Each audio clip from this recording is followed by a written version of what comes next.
Welcome to Mystery Files, where we take a deep dive into cases that span from the strange to the truly sinister. I'm Shane, and today I'll be forcing my colleague Ryan to hear all about the mysterious case of the Pollock twins. In 1957, the tragic death of two young sisters rocked a quaint English village. Just a year later, twins, born to the same devastated family, displayed impossible similarities to their deceased elder siblings, leaving scientists and spiritualists around the world stumped. Could this actually be a bona fide case of reincarnation? Well, by the end of this episode, you'll have to decide whether the case is solved or if it's simply a mystery.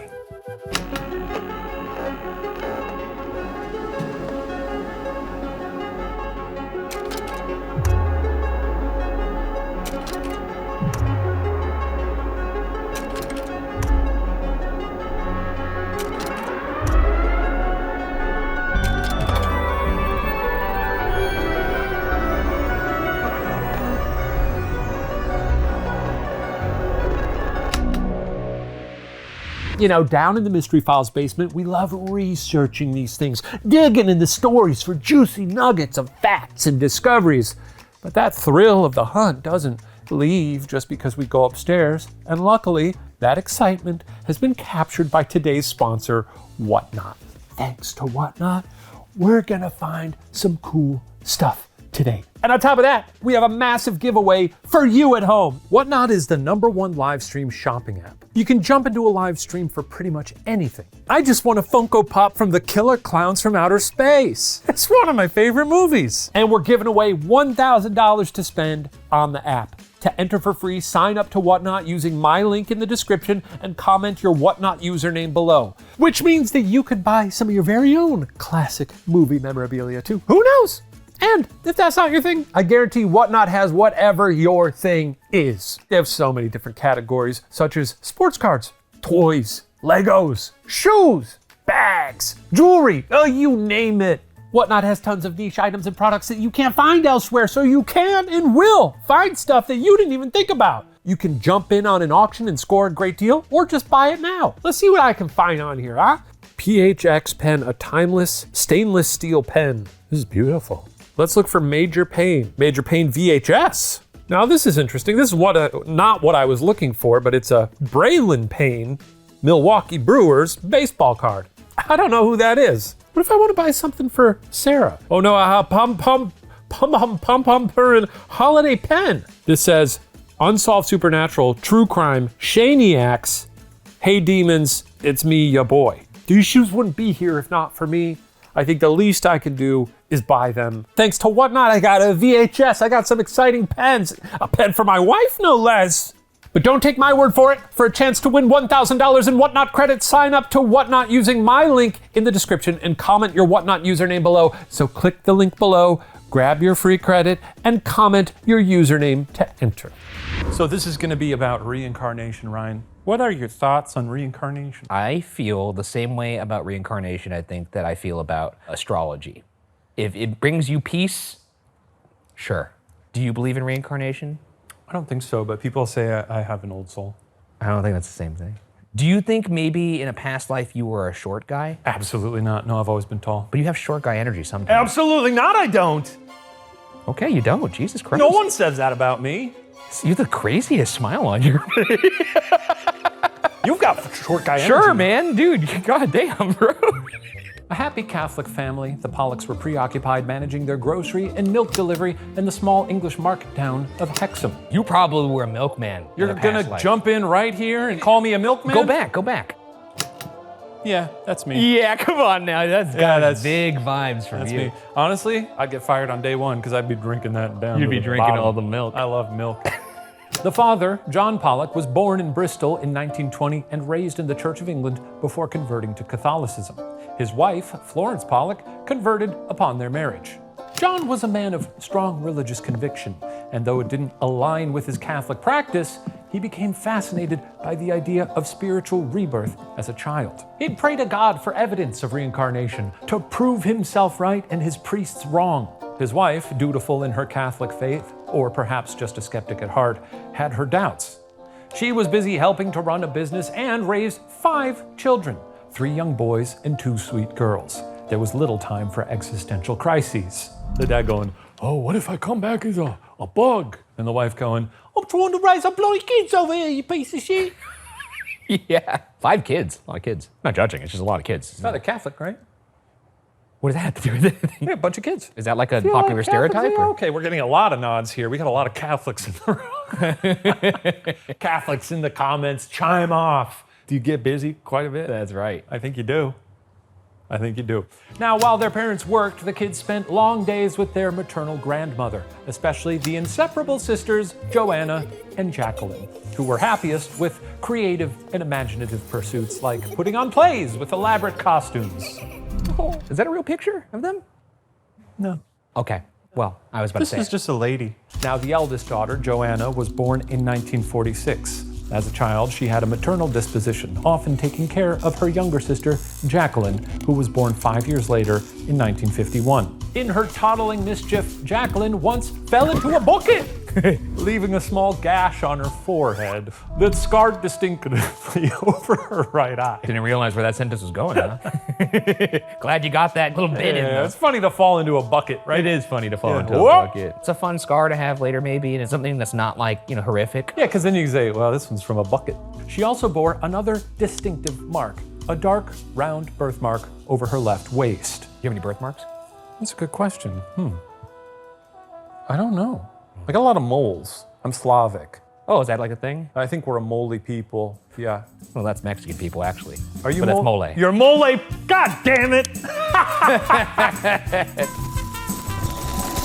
Now, reportedly, Joanna, ever mature beyond her years, had some strange sense that she would never grow up, often saying, quote, I will never be a lady. Tragically, her premonition came to be. Wait, what? On May 5th, 1957, as 11-year-old Joanna and 6-year-old Jacqueline were walking to church with their 9-year-old friend Anthony. On their fateful stroll down the parish roads, a disturbed local woman named Marjorie Wynn veered purposefully in the children's direction. Witnesses saw her driving erratically, but the children were helpless to escape, trapped beside a wall bordering the sidewalk. The car's impact tossed them in the air, quote, like cricket balls, killing the 2 girls instantly. Their friend died shortly after on the way to the hospital. So maybe let's cool it with the jokes.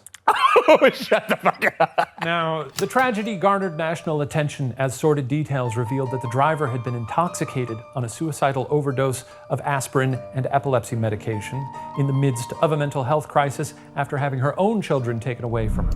Ultimately, the woman was committed to a psychiatric facility rather than sent to prison. Grief invigorated John Pollock's spiritual verve. On the day of the accident, their father claimed to have had a vision of Joanna and Jacqueline in heaven. Not long after, he claimed to sense their spirits in a particular room, spending a lot of time there to be close to them.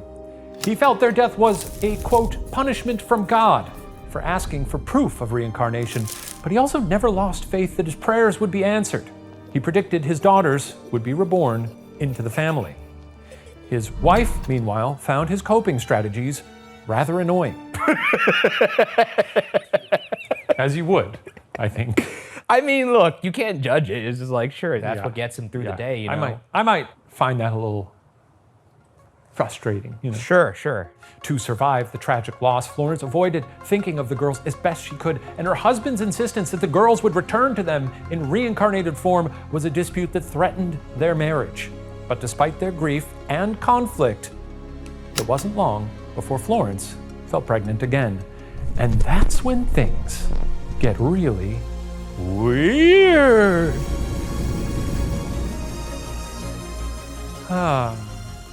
Oh my God. Hi, Ryan. I thought I knew it was Hey, going to dude. happen. What's up? Welcome to Mystery Files.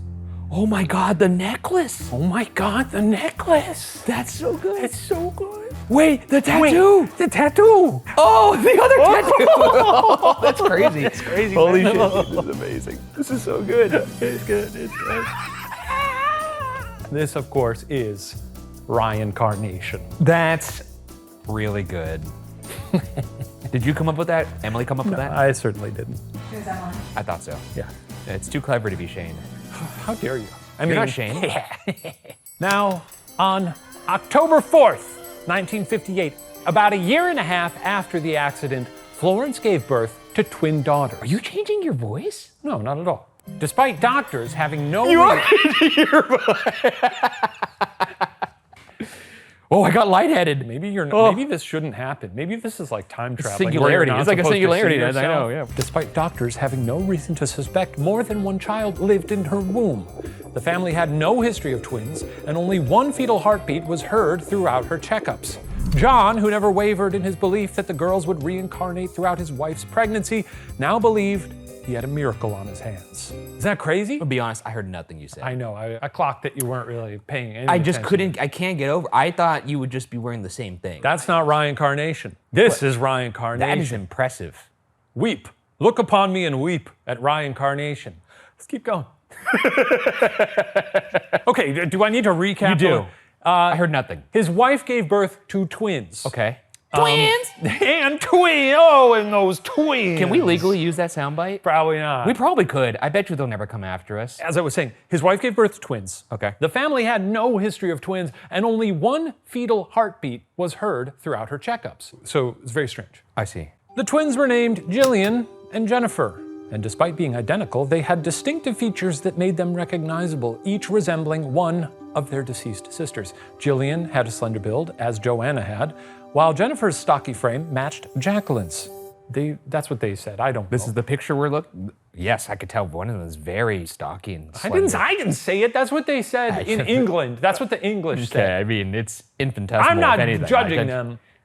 Now, like Joanna, Jillian had a unique, slightly splay-footed walk. Meanwhile, Jacqueline's distinctive marks found their way onto Jennifer. The dark round birthmark on her left waist was apparent again, as was a mark on her forehead, similar to her dead sister's scar. The mark even showed up more clearly during cold weather, exactly as Jacqueline's scar had. Oh, wow. It's like a mood ring. By age 3, Jillian and Jennifer began displaying behaviors that further aligned them with their dead sisters, respectively. In one early incident, Florence brought a box of toys from storage in the attic, once belonging to Joanna and Jacqueline. The twins divvied up the toys without argument or hesitation. Jillian claimed a doll that belonged to Joanna. Jennifer claimed one that belonged to Jacqueline. The twins effortlessly claimed their dead sister's former Christmas presents, matching to their owners.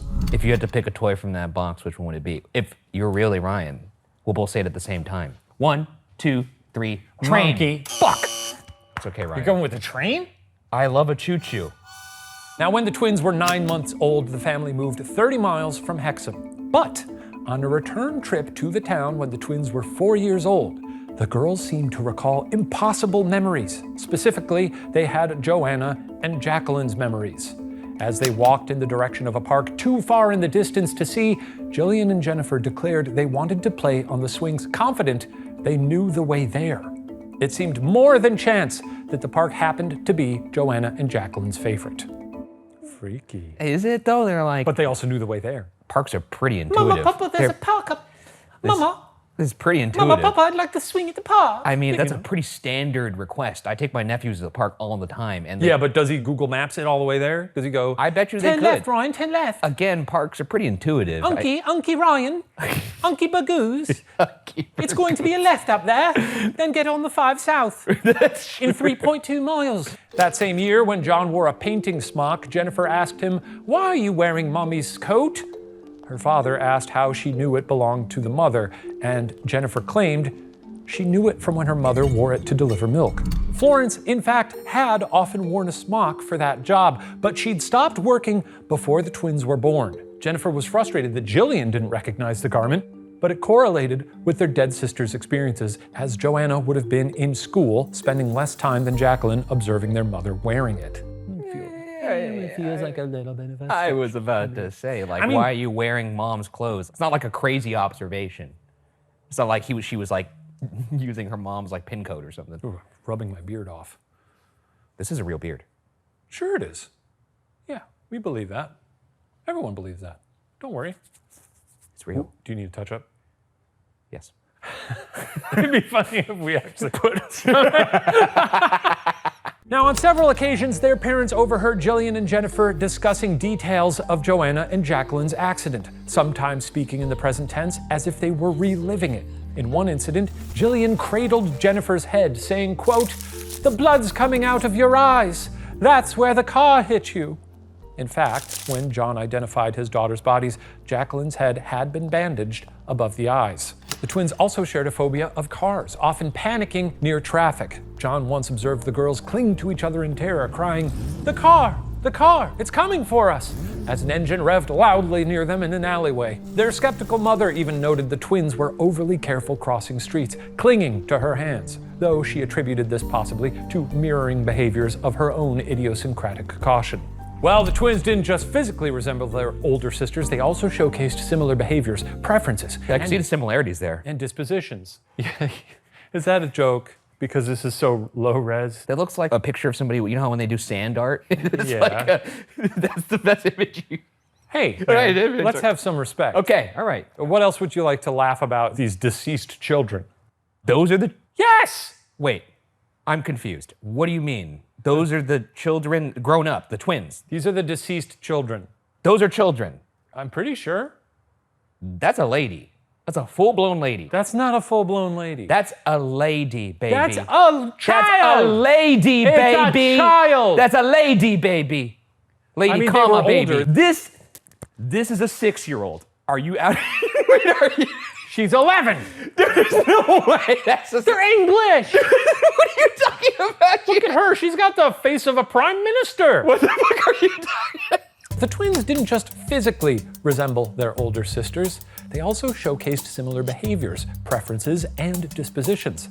Like Joanna, Jillian was sociable, creative, generous with other children, and generally more mature than her twin sister, despite being the same age. Early on, she shared Joanna's interest in costumes and acting. Jennifer, on the other hand, had more of Jacqueline's childlike dependence. She struggled initially when learning to write, similar to Jacqueline.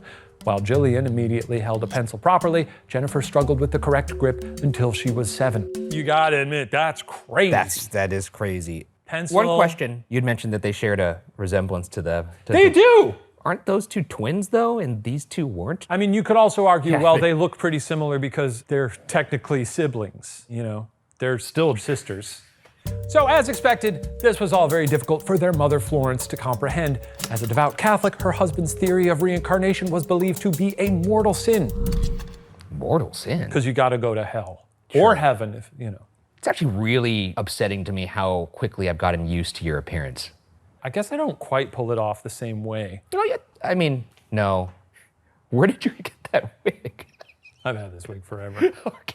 Wait, do you do this at home? When I'm incognito in public, I dress I like thought this. maybe like if you and I have like arguments, you replay them and hash them out at home. Yeah. Like I don't need to settle this with Ryan. I'll just go home. I'll just put go on home my and settle wig it with Ryan. And I look in the mirror and go, I'm sorry, Shane.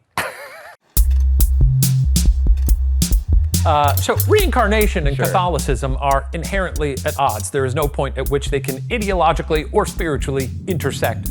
But let's get intersecting because that's our first theory. I see. Theory 1, reincarnation.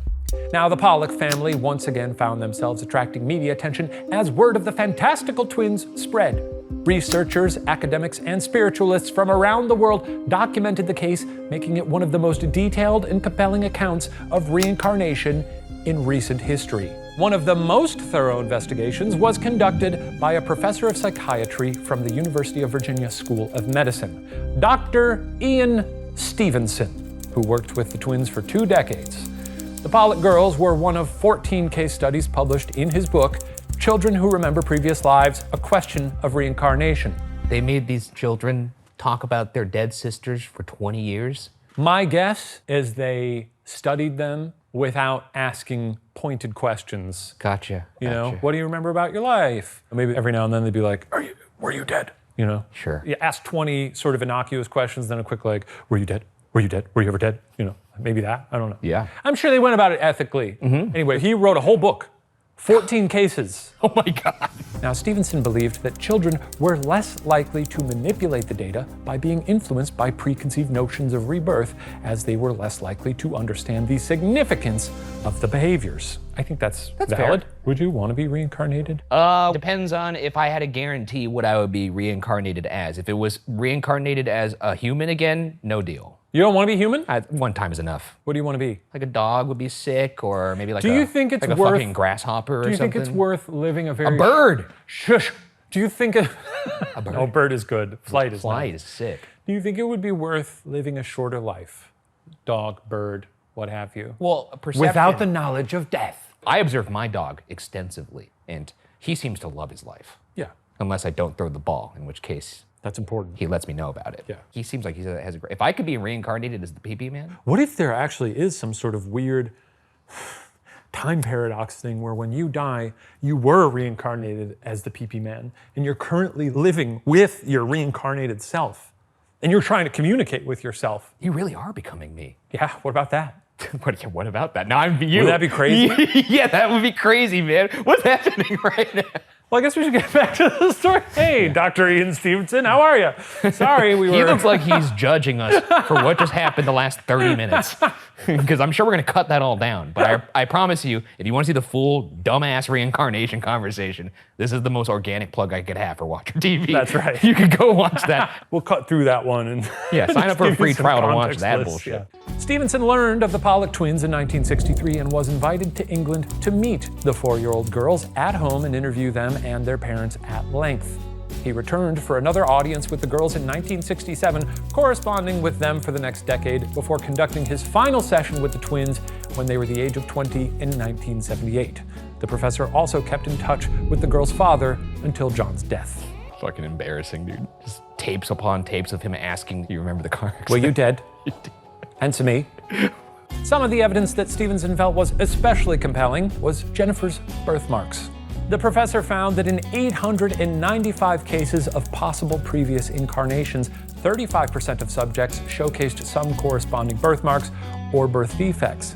Stevenson reportedly studied as many as 42 pairs of twins who remembered past lives, and of all the cases he came across, he found the Pollock twins to have some of the strongest evidence in favor of reincarnation. So that's that theory. That theory is reincarnation. What do you think of that? You ever think about how fucking weird eyebrows are? Yeah, what are they doing there? So reincarnation, are you buying it? No. Okay, on to our next theory. Family influence. Now, of course, skeptics were quick to critique the possibility that Pollock's tragic lore had influenced the girls even from a very young age. Not only could the twins have learned about their beloved, tragically missed older sisters from their parents or their 3 older brothers, the instances where behavioral evidence or statements were made were only ever witnessed by close family. Now, John in particular was seen as a potentially contributing factor because how could his obsession with reincarnation have not influenced his daughters? However, John claimed he never outwardly discussed his belief in reincarnation with the twins until they were 13. Even though Florence's lifelong skepticism kept her reputation as an impartial witness mostly clear, some point out that the trauma of her grief could have impacted her relationship with the twins, perhaps influencing the girls subconsciously or even at a cellular level in the womb.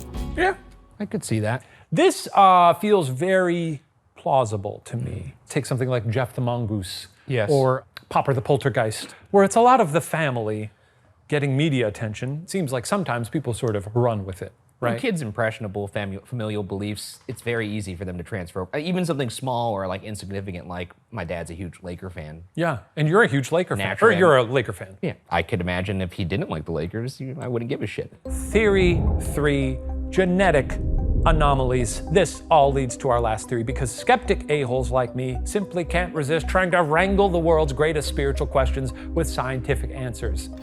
Now, while behavioral coincidences can't be proven, certain unlikely physical manifestations the twins exhibited since birth were seemingly unquestionable, including birthmarks, differing physical presentations, and even the fact that they had managed to hide that they were twins in utero. For example, as part of his research, Professor Stevenson determined that the twins were monozygotic and therefore genetically identical, meaning there was no genetic explanation for Jennifer's birthmarks.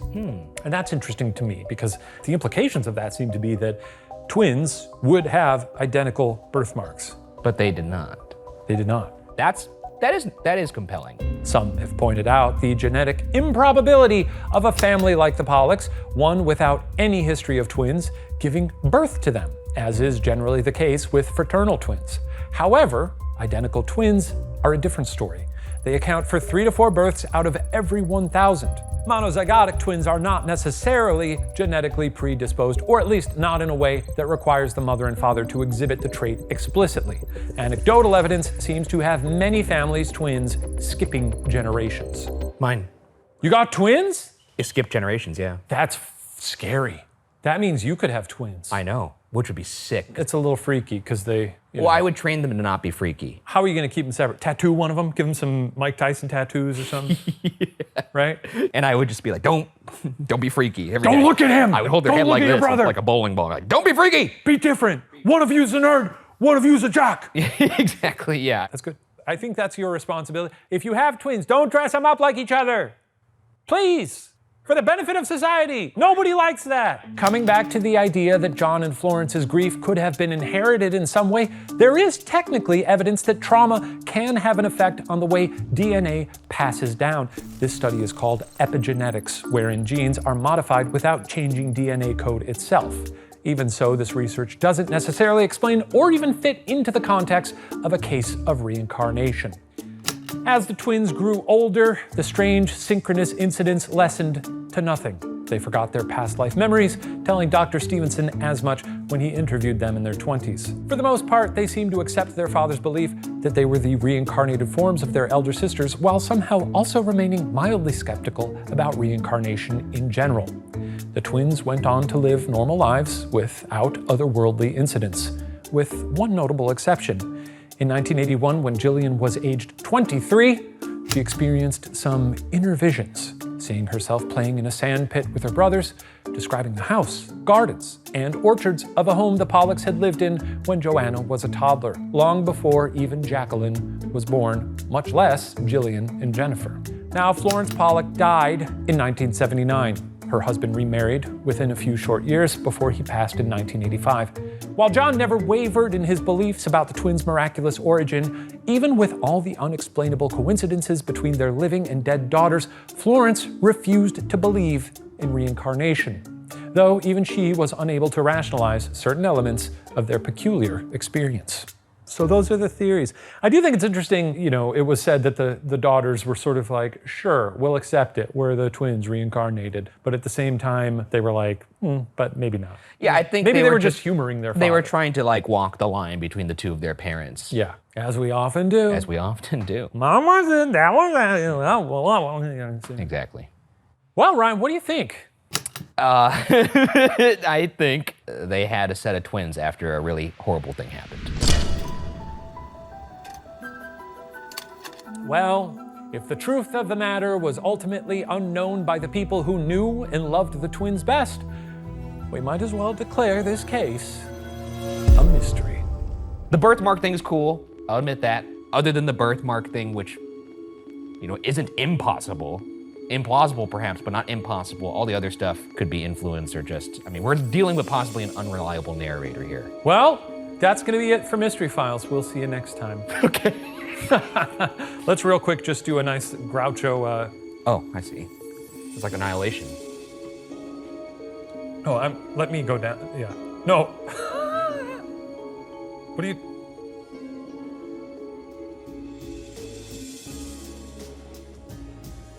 You're bad at this. You're horrible at this. That seems really lame, right? Yeah. I don't take this necklace off ever. And it's like, what does the profound meaning of So I don't forget my name. It's if I ever meet an alien, they'll be like, Ryan.